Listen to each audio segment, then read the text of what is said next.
The man who traded a paperclip for a house. Have you ever looked at a random object on your desk and wondered what it's truly worth?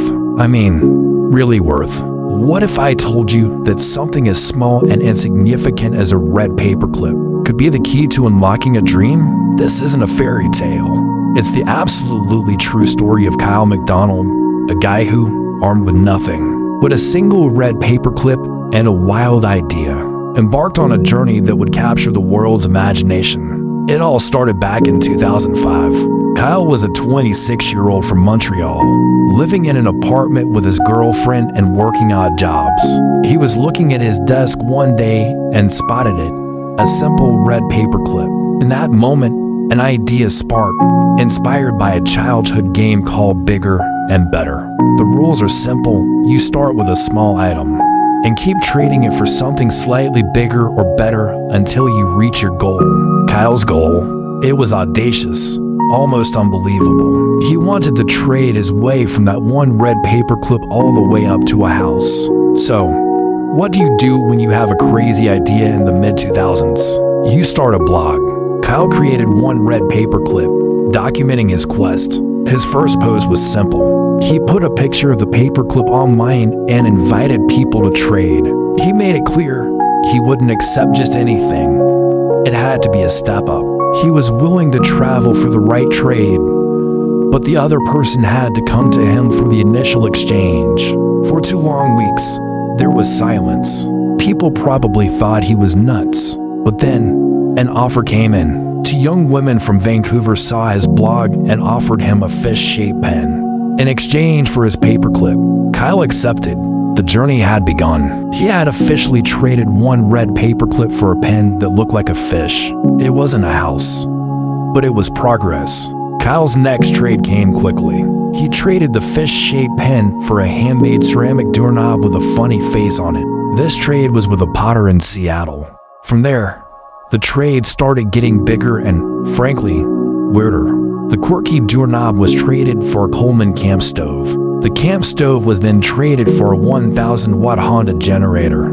Things were escalating. Kyle was meeting all sorts of interesting people, and each trade was a story in itself. The generator was a big deal. It was heavy, it was valuable, and it attracted a lot of attention. The next trade was a testament to his growing fame. A man in Queens, New York, offered him an instant party kit for the generator. This kit included an empty keg, an IOU for filling it with a beer of the holder's choice, and a neon Budweiser sign. Kyle took the deal. He saw the potential not in the items themselves, but in the story they created.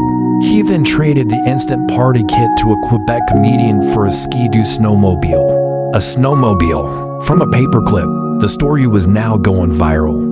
News outlets were picking it up, and Kyle's blog was getting thousands of visitors a day. The momentum was building, and the offers were getting more and more incredible. But not every trade was a clear step up in monetary value. Sometimes, Kyle traded for experiences or items with unique stories. He traded the snowmobile for a trip for 2 to the Canadian Rockies. Then, he traded the trip for a cube van. This was a strategic move. A vehicle was much easier to trade than a vacation package. With the cube van, Kyle landed his first corporate-sponsored trade.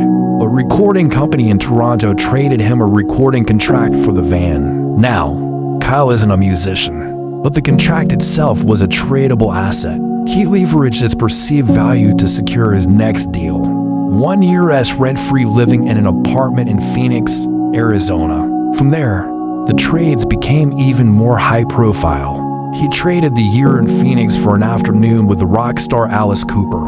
Yes, that Alice Cooper. He then traded his afternoon with a rock legend for a Kiss snow globe. Too many. This seemed like a huge step backward. A snow globe for a meeting with a celebrity. But Kyle knew what he was doing. He knew there was a Kiss fanatic out there who would trade anything for that collectible. And he was right. He found that fanatic. It was the actor Corbin Burnson, known for his role in the TV show L.A. Law. Burnson was a massive snow globe collector and was missing the specific one. In exchange for the Kiss snow globe, Burnson offered Kyle something truly extraordinary, a paid role in a movie he was directing, titled Donna on Demand.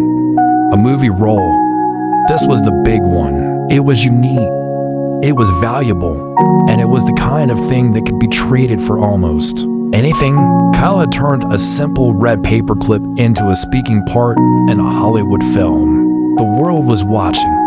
What could possibly be bigger or better than this? The final trade needed to be the house. The entire town of Kipling, Saskatchewan, in Canada, had been following Kyle's story. They saw unique opportunity. The town council decided to hold a competition. They would offer a house in exchange for the movie role, and then they would audition their own townspeople to give the role to a local resident. It was a brilliant move to put their small town on the map. They offered Kyle a 2-story, 3-bedroom farmhouse at 503 Main Street in Kipling. On September 12, 2006, just over a year after he started with that little red paperclip, Kyle MacDonald held the keys to his new house. He had done it. He had achieved the impossible. Kyle and his girlfriend moved into the house. And to bring the story full circle, he threw a massive housewarming party and invited everyone from Kipling. At the party, he proposed to his girlfriend with a wedding ring made from the original red paperclip that he had gotten back from the very first traders.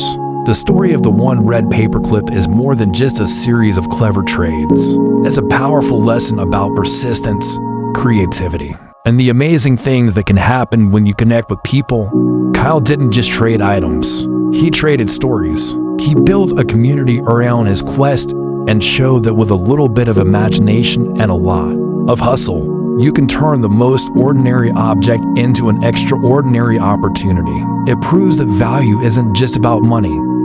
It's about the journey, the connections, and the story you create along the way. So next time you see a paperclip, maybe don't just see a piece of bent wire. See the potential for an adventure.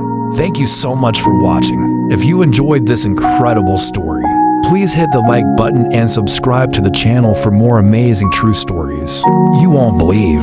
We'll see you in the next one.